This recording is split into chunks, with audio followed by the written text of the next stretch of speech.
이번에 이제 국회에서 통과된 디폴트 옵션. 퇴직연금의 가입자들에게 디폴트 옵션을 의무화하겠다. 이런 얘기입니다.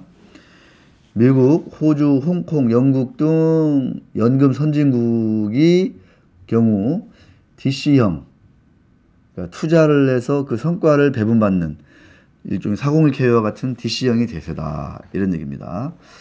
그래서 지금 연금 선진국 얘기를 하는 거예요. 선진국의 경우 DB형보다 원금 보장형보다는 뭐라고 하죠? 그 급여 확정형, 기업 확정형보다는 DB형보다는 DC형이 대세다. 그 다음에 또 연금 선진국은 또 뭘 잘하고 있냐? 운영 손실에 대한 그 회사, 운용사의 사용자의 면책 조항을 붙이고 있다. 운영 손실에 대해서 사용자가 책임자라 이렇게 되니까 다들 원금 보장형으로만 간다는 얘기예요. 그래서 운용 손실에 대한 사용자 면책도 좀 잘 보장을 하는 것 같고, 그 다음에 또 하나가 뭐다? 바로 이번에 통과된 디폴트 상품에 대한 가입을 의무화했다 이런 얘기예요. 연금 선진국을 보니까 미국, 호주, 홍콩, 영국 같은. 그래서 한국도 2022년 하반기에 이 디폴트 상품에 대한 가입 의무화가 시행이 됩니다. 이렇게 되면 어떻게 되냐? 방치된 원금 보장형을 지양하고 연령이나 소득 등 개별 가입자의 특성에 맞는 노후 대비 전략이 가능하다. 그래서 TDF, 타겟 데이티드 펀드와 같은 국내외 펀드에 투자하는 퇴직연금이 엄청나게 늘어날 것이다. 이런 얘기입니다. 아시겠죠? 기본적으로 여러분들 그건 조금 이제 아셔야 돼요. 그러니까 확정급여형, DB형 많이 들어보셨죠? 확정급여형.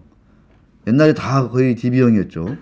그 다음에 확정기여형, DC형, 401k와 같다는. 그 다음에 이제 IRP 제도, 이런 것도 좀 알아야 됩니다. 개인형 퇴직연금 제도, 이런 게 있고. DB형은 내가 다니는 직장, 회사가 운영회사에 돈을 매달 적립해 주는 거예요. 외부에 있는 금융회사에다가, DB형. 아시겠죠? 그러니까 회사가 예를 들어서 내가 다니는 회사가 부도가 나도 그 운용사가 이제 밖에 있으니까 크게 뭐 이렇게 그 문제가 없다 이런 얘기입니다. 다만 이제 자금 운용의 손익이 이거는 이제 회사에 귀속된다. 그래서 한편으로 이제 회사 책임형이다 이렇게도 봅니다. 회사가 퇴직연금 기금을 외부 운용회사에 맡긴다 이런 얘기예요. 맡긴다. 아시겠죠? 퇴직할 때 퇴직금으로 찾아간다.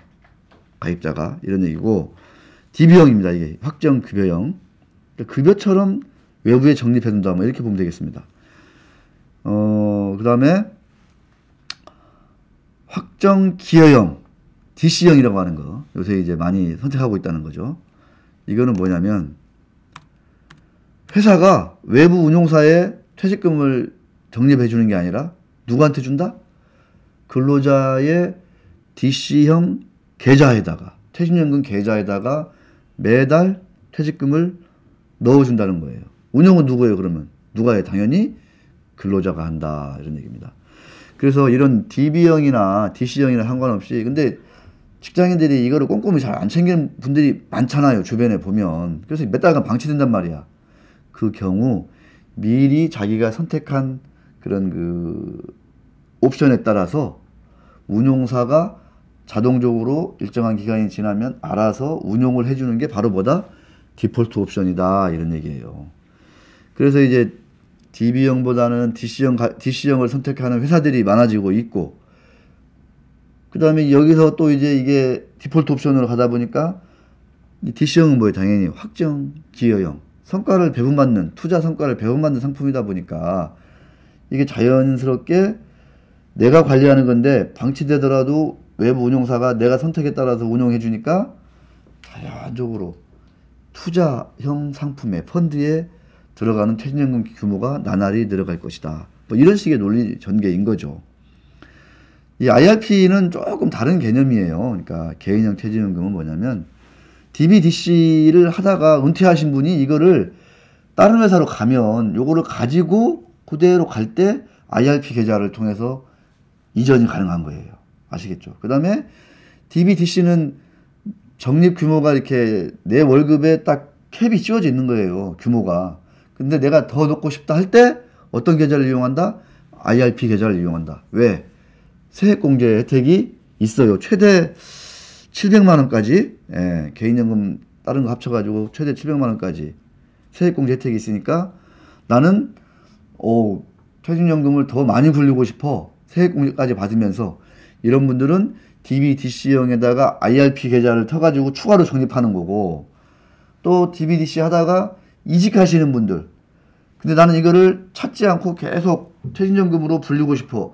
이럴 때는 IRP 계좌를 통해서 이직한 그 금액을 그대로 넘겨갈 수 있다. 뭐 이런 얘기입니다. 예.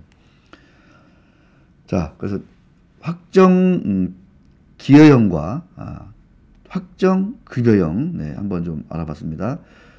돈을 외부에 맡기느냐, 외부 금융회사에 맡기느냐, 적립금을, 아니면 근로자의 퇴직연금 계좌에 넣느냐, DB형, DC형이다. 이런 얘기입니다. 파산 위험이 있는 회사 같은 경우에는 좀 뭐랄까요, 이 DC형 이런 데가 좀 낫겠죠. 아무래도 네, 나을 것 같습니다.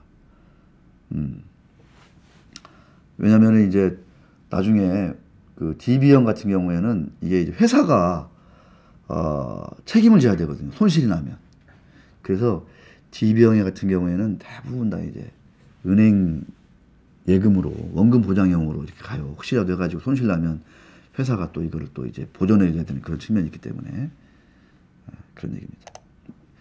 아시겠죠? 그런 맥락에서 쭉 봤을 때 디폴트 옵션이 의무화되면 자동적으로 투자형 펀드에 대한, 투자형 상품에 대한 퇴직연금 가입자들의 선택이 늘어날 것이다. 아시겠죠? 방치된 퇴직연금 계좌도 운용사들이 그 사전에 정한 약속에 따라서 운용을 해줄 텐데, 사전에 정한 그 약속이라는 거는 대체로 다 투자 상품으로 많이 비중을 두는 것이다. 뭐 이런 얘기입니다. 이걸 통해서 이제 아까 말씀드린 대로 영국, 미국, 호주, 홍콩 뭐 이런 퇴직연금 선진국은 크게 번성했다. 그 가입자들이, 이런 얘기입니다. 참고로 IRP 계좌, 일반 퇴직연금 계좌는 주식 투자는 직접 못해요. 그래서 펀드를 주로 이제 펀드 투자만 가능합니다. 그래서 이제 특히 이제 DC형 상품 같은 경우에는 이제 주식형 펀드도 가능하다. 뭐 이렇게 돼 있고, 특히 이제 그 고목 펀드도 가능하다 이런 얘기고, IRP 계좌 아까 말씀드렸죠. 추가로 적립하고 싶거나 아니면 이직했을 때 나는 고스란히 이 계좌를 그대로 내가 옮겨가고 싶어. 이럴 때 이제 IRP 계좌를 이제 채택하면 되는 건데, 쓰면 되는 건데, 이게 이제 2022년 4월 14일 보면 이 IRP 계좌가 또 이제 의무화 됩니다. 이게 의무화 할 수 있도록 돼 있어요. 그러니까 내가 원하면 IRP 계좌를 이제 채택해서 이 IRP 계좌를 통해서 개인연금을 이제 관리할 수 있다. 이런 얘기입니다. DC, DB 외 모든 퇴직금은 이제 IRP 계좌로 수정해서 운용된다. 이런 얘기입니다. DC, DB, 그 다음에 IRP. 그래서 이제 이렇게 세 가지 상품으로 대체로 이제 구분할 수 있다. 이런 얘기예요. 그러니까 이제 일반 직장은 DC, DB형인데 그 직장에서 이제 받는 퇴직금 말고 다른 또 근로 형태가 있지 않습니까? 그런 데는 이제 다른 퇴직금은 뭐 이렇게 IRP 계좌로 수령해서 운용한다는 얘기인데, IRP 계좌는 뭐가 다르냐? 공모펀드, TDF 뿐만 아니라 ETF나 이제 리츠도 운용이 가능하다. ETF 직접 운용할 수 있다는 얘기예요. 그래서 ETF가 요새 인기가 많습니다. 예. 자, 그래서 이제 퇴직연금을 이해하려면 첫 번째 디폴트 옵션, 방치된 퇴직연금에 대해서 어떻게 한다? 사전에 지정한 그 운용 방식에 따라서 운용사가 대신 관리를 해준다. 이런 얘기죠. 디폴트 옵션. 이게 이제 내년 하반기 의무화되는 거고, 한편에서는 DB, DC형 아닌 다른 유형의 퇴직금이 이제 IRP 계좌로 이제 수령을 해야 된다 이런 얘기예요. 이게 내년 상반기 4월. 그래서 특히 이제 IRP 계좌까지 확대되면서 이런 ETF 투자까지 직접 가능하니까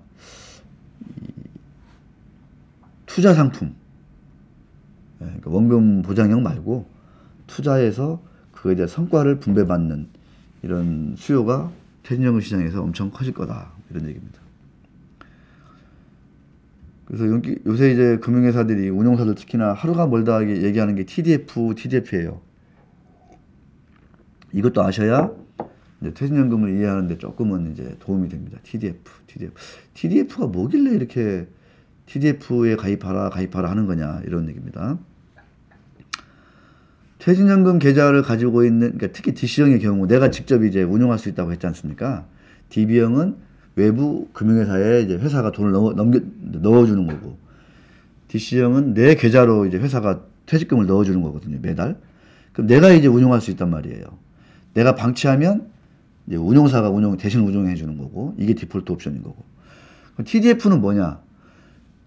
이 DC형에서 운용을 할 때, 내가 할 때, 아까 DC형은 직접 투자 못해요. 퇴직연금은 직접 투자를 못해요. 내가 삼성전자를 직접 투자할 수 있다. 퇴직연금으로 이건 못합니다. 어떤 걸 통해서 가능하다? 펀드. 주식형 펀드를 통해서 가능하다. 그런데 그것 중에 하나가 뭐다? 퇴직연금 계좌를 위해서 딱 맞춤형으로 개발된 게 뭐다? 바로 TDF다 이거예요. 펀드인데 TDF라고 퇴직연금을 겨냥해서 만든 퇴직연금에 최적화된 펀드가 하나 있는 거예요. 상품이. 간접투자 상품이 있는 거예요. 그래서 퇴직연금을 운용하시는 분들은 DC형 특히 가입자들은 TDF를 꼭 아셔야 됩니다. 목표로 하는 은퇴 시점에 맞추어 자동으로 주식의 비중을 점차 낮춤으로써 내가 은퇴 시점이 다가왔는데 주식 비중을 높인다. 바람직하지 않아. 그렇지 않잖아. 은퇴 시점이 다가오면 안정형 상품 비중을 높이는 게 맞는 거죠. 그래서 은퇴가 가까우면 보수적으로 운용하는 생애 주기형 펀드다. 여러 유형의 주식 채권 및 기타 투자가 혼합되어 있으며 젊었을 때 더 많은 위험을 감수하고 시간이 지남에 따라서 투자 전략을 점차적으로 보수적으로 구성한다. 이게 이제 바로 TDF다라는 얘기예요. 이게 이제 이런 얘기죠. 그러니까 1990년생의 TDF는 지금 이렇게 1990년생이 지금 TDF에 투자한다. 이렇게 내가 DC형 퇴직연금 가입자인데 난 TDF에 투자할 거야 딱 하면 주식 비중이 내가 90년생이면 이렇게 많은 거고 이렇게 많은 거야. 주식 비중이. 근데 제가 70년생이다 그러면 주식 비중이 확 줄어드는 거죠. 60년생이면 더 확 줄어드는 거예요. 왜? 은퇴 시기가 점점 가까웠다는 얘기잖아요. 90년생이면 지금 몇 살이죠? 이제 20년대 초반 중반 이제 막 이제 퇴직연금을 쌓기 시작하는 나이다 이 말이에요. 90년대생. 이럴 때는 주식이 몽땅이다 이런 얘기입니다. 왜? 퇴직연금의 가장 기본적인 건 뭐냐면 월 적립식으로 수십 년간을 계속 불려나간다 이런 얘기예요. 시황의 부침이 없이. 그래서 퇴직연금 가입자들한테 가장 언론사들이나 이 교육하시는 분들이 주의해야 될 게 뭐냐면 운용 수익에 관한 거예요. 운용 수익. 특히 이제 DC형 같은 경우에 DB형은 이제 확정 급여형이니까 거의 손실이 잘 안 나요. DC형은 손실이 날 수도 있단 말이에요. 갑자기 막 주식시장이 폭망해가지고 제2의 금융위기가 와. 그러면 한 해, 두 해 정도는 DC형 가입자들의 경우에는 마이너스 한 7, 8%? 마이너스 10% 날 수가 있어. 퇴직연금 계좌가. 그럼 막 언론사에서 막 내 이럴 줄 알았다. 뭐 퇴직연금을 뭐 투자형으로 뭐 유도하는 게 선진국 혁이라는 동 퇴직연금 가입자들을 뭐 자본주의의 주주로 만든다. 자본가로 만든다고 그렇게 설레발 치더니 역시나 이 쌤통이다. 이 봐라 수익률이 마이너스 10%다. 퇴직연금은 그게 아니고 어느 한 해, 두 해 마이너스 10%가 나면 고맙습니다. 속으로 이렇게 표정 관리 할 줄 아는 게 퇴직연금의 장기 어떤 운용 노하우라고 해야 되나? 운용 방법이다. 싸게 누적을 많이 하는 게 결과적으로 나중에 고수익을 낼 수 있는 그런 그 적립식 펀드, 적립 투자의 한 스킬이기 때문에 그런 거죠, 사실은. 그래서 한 해, 두 해, 뭐 5년짜리 수익률이 어떻다 이런 얘기를 보고 현혹되면 안 된다는 얘기예요. 그래서 이 TDF가 중요한 거예요. TDF는 뭐냐? 은퇴 시기에 맞춰서 위험자산 비중을 알아서 기계적으로 이렇게 줄여준다 이런 얘기예요. 아시겠죠? 그래서 메리츠 증권의 프리덤 TDF 2050, 2045, 2043, 40, 2035 이게 뭐예요? 은퇴 시기가 2050년이고 45년이고 뭐 40년이고 35년이고 이런 분들은 주식 비중이 은퇴 시기가 얼마 안 남을수록 주식 비중이 점점 적다 이런 얘기예요. 보세요. 실제로 프리덤 TDF 메리츠 2050 보니까 2050년에 은퇴한다는 분을 상대로 하는 거거든요. 2050년에 나이 60이 되시는 분을 상대로 설계한 TDF인데 주식 비중이 75%나 돼요. 나중에 은퇴하니까. 근데 2035년이 마지막 보세요. 2035년에 은퇴하시는 분은 이제 은퇴 시기가 지금 이제 한 2년 3년 남은 거잖아요. 13, 14년. 그러니까 주식 비중을 10%포인트 줄였어요. 65%. 여전히 많은데 그래도 10몇 년 남았으니까 이 정도는 가져가야 된다 이렇게 보는 거죠. 요새 존리의 메리츠 운영에서 이 TDF 통해서 퇴직연금 열심히 지금 교육하고 있습니다. 예. 퇴직연금 현황 지난번에 잠깐 말씀드렸어요. 기하급수적으로 늘어나고 있다. 2020년도 말 보니까 벌써 한 해 동안 15.5% 증가를 했다 이런 얘기예요. 255조. 연간 수익률은 뭐 2.58%다. 뭐 이런 얘기입니다. 엄청나게 늘고 있다. 그런데 뭐라고요? 이 보세요, 이게. 증감률은 항상 두 자리 중반 정도에 계속 증가하는 거예요, 지금. 적립금 늘어나는 거 보세요. 2017년 168조. 2020년 255조 5천억. 엄청 늘고 있습니다, 이게 지금. 이렇게 지금 늘고 있는 거예요. 이렇게. 근데, 아직까지도, 보세요. DB형 확정 급여형이 60.2%. 은행 같은 보험사 같은 외부 기관에 맡기는 퇴직연금 회사가 DC형 회사가 내 퇴직연금 계좌에 매달 퇴직연금을 쏴주는 그런 유형. 이게 한 IRP 특례하고 합쳐가지고 한 26%. 나머지가 이제 IRP 이런 얘기입니다. 60% 여전히 은행 저축상품에 들어가 있는. 왜냐하면 아까 얘기했잖아요. DB형은 회사 책임이거든요. 손실 나면 회사가 메워줘야 돼요. 나중에 그 퇴직 은퇴자한테 부족한 만큼 펑크난 거를. 그러니까 이제 이렇게 DB형 확정 급여용으로 은행 저축에 넣어두는 거예요. 보험사 연금 저축에 넣어두는 거고. 자, 이런 얘기입니다. 자, 보겠습니다. 이제 DB, DC형 막론하고 이제는 상품 유형별로 보겠습니다. 255조 5천억 중에 지난번 제가 말씀드렸죠. 원리금 보장형. 원리금 보장형이 89%. 90%예요.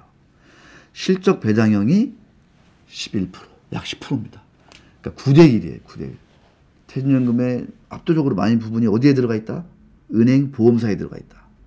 이거를 이런 그 자본시장의 좀 전문가라고 하는 운용사들이 지금 열심히 지금 가져오려고 애를 쓰고 있는 거예요. 미래에셋, 메리츠 운용 이런 데들이.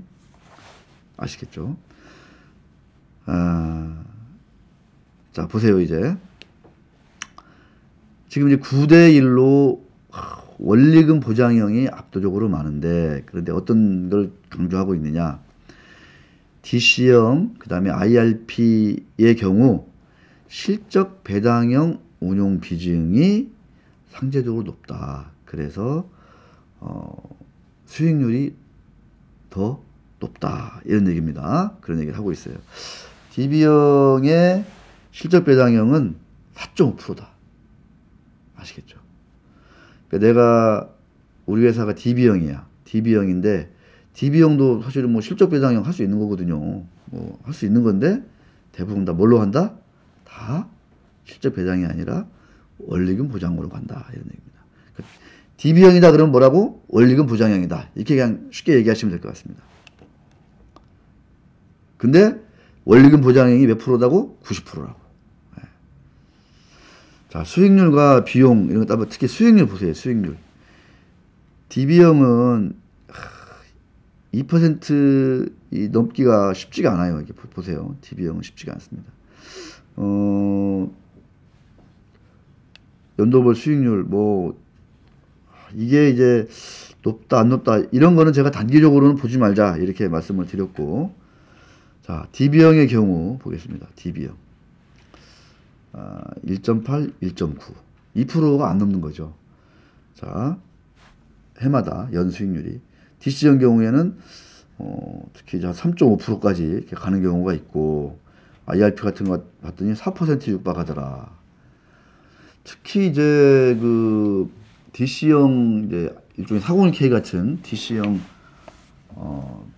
의 경우 그 실적 배당형을 많이 선택을 하면 수익률이 뭐 두 자릿수에 가깝더라. 뭐 이런 얘기들이 지금 약간 많이 회자되고 있잖아요. 그래서 누구는 1%, 누구는 7%, 8% 이런 큰 차이를 보인다 이런 얘기입니다. 퇴직연금.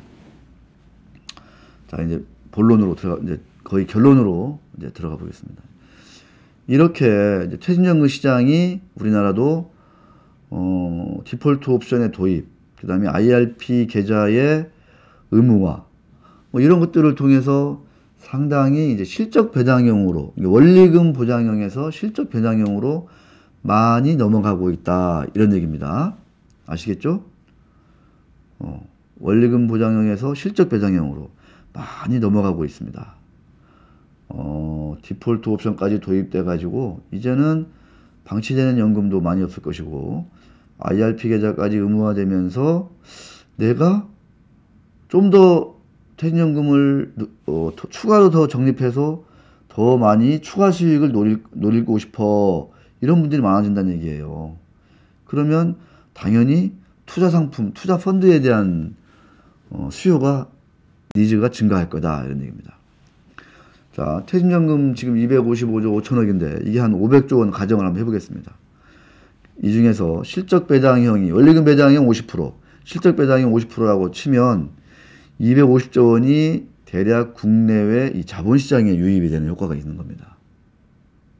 250조 원이 지금 뭐 국민연금하고 뭐 규모가 거의 비슷하다 이렇게 보면 되겠죠. 그러면 지금도 그런 현상이 일어나고 있는데요. 이 DC형, 특히 이제 DC형 퇴직연금 이 가입자들의 경우 어디를 가장 많이 지금 선택한다? 어디 펀드? 해외에 투자하고 있는 해외 펀드, 해외 TDF 이런 데를 찾아서 많이 가입하더라 이런 얘기입니다. 왜? 그쪽이 성과가 더 좋으니까 자연스럽게. 이 얘기는 뭐예요? 유일경제TV 관점에서 한국 자본시장은 주식평등권이 아주 엉망이니까, 다 아니까 많은 퇴직연금 가입자들이 돈을 어디에 투자하고 있다? 해외의 자본시장에 투자하고 있다 이런 얘기입니다. 그런데 그래서 제가 이 주식평등권의 개혁을 부르짖는 거죠. 이게 안 되면 어떻게 된다? 천문학적인 퇴직연금 자금이 어디로 간다? 나라 밖으로 간다 이런 얘기입니다. 물론 국내외 자본시장에 고루 균형감 있게 자본이 이제 퇴직연금 자금이 가는 게 맞죠. 이상적이고. 그런데 지금 같은 주비이보의 상황이라면 압도적으로 해외에 쏠린다 이런 얘기입니다. 해외에 쏠린다. 자, 국민연금에 이어서 퇴직연금까지 해외로 간다? 그럼 국내 자본시장은 희망이 있다 없다? 제가 볼 땐 희망이 없다 이런 얘기입니다. 자본시장에 희망이 없다 이런 얘기예요. 자본주의에서 이 자본시장에 희망이 없다? 그럼 그 자본주의가 희망이 있다? 지금 대기업 집단 재벌들이 쏙쏙 발라먹으면서 잘 버티고 잘 나가고 승계해주고 하니까 재미 좋다? 쉽지 않다는 얘기죠.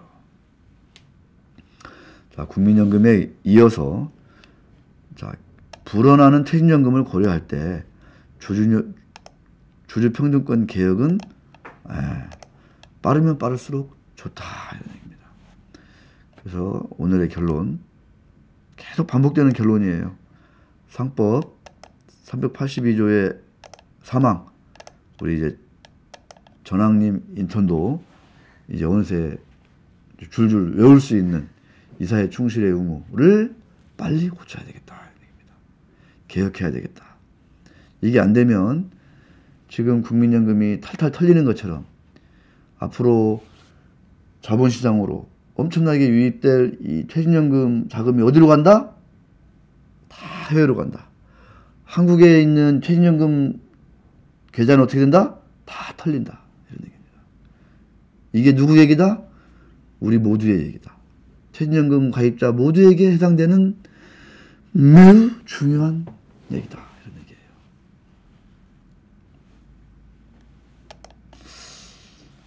자, 얼마나 좀 와 닿는지 모르겠는데, 자, 디폴트 옵션. 네. 이제 퇴직연금 가입할 때 내가 TDF 해주세요, 뭐 해주세요 이렇게 체크하게 되어 있습니다. 예. 주식형 펀드 얼마 해주세요, 뭐 채권 얼마 해주세요 이렇게 하게 되어 있어요. 근데 TDF는 뭐다? 나의 은퇴 시기에 맞춰가지고 주식의 비중, 채권의 비중을 딱딱 이렇게 조절할 수 있게 설계되어 있는 세계 중위형 펀드다 이런 얘기입니다. TDF. 퇴직연금 가입자들한테 딱 적합한 그런 펀드다. TDF. 그런데 대한민국은 뭐다? 디폴트 옵션도 좋고 TDF도 좋은데 더 중요한 게 뭐다? 주주평등권의 확립이다. 주주평등권 없이는 어떻게 하는 게 좋다? 유랑연이 TV 관점은 뭐다? 그냥 DB형, DC형 할 거 없이 뭘로? 원리금 보장형으로 가는 게 좋다. 이런 얘기입니다. 왜? 투자형으로 갔다가는 보호받지 못하니까. 털릴 가능성이 매우 농후하니까. 이런 얘기입니다. 그래서 금융투자협회도 마찬가지고 부처도 마찬가지고 퇴직연금 시장의 개혁을 부르짖는 사람들이 빠뜨리는 게 이게 우선 과제다 이거예요. 이게 이런 환경이 정비되고 나서 퇴직연금이 그러니까 투자형 펀드로, 투자 펀드로, 주식형 펀드로, TDF로 자금이 훅 들어오는 게 바람직하지. 제도적인 보완은 없이 훅 들어왔어. 근데 번번이 털려. 이게 무슨 의미가 있어요, 이게? 그래서 눈 가리고 아웅하지 마시라. 절대. 그래서 주주평등권을 얘기하지 않고 퇴직연금에 뭐 어떤 개혁을 부르짖는다? 이거는 제가 볼 때는 정말 넌센스다. 매우 위험한 발상이다. 이런 얘기입니다. 매우 위험한 발상이다. 여기서 마치도록 하겠습니다. 수고하셨습니다. 네, 고맙습니다.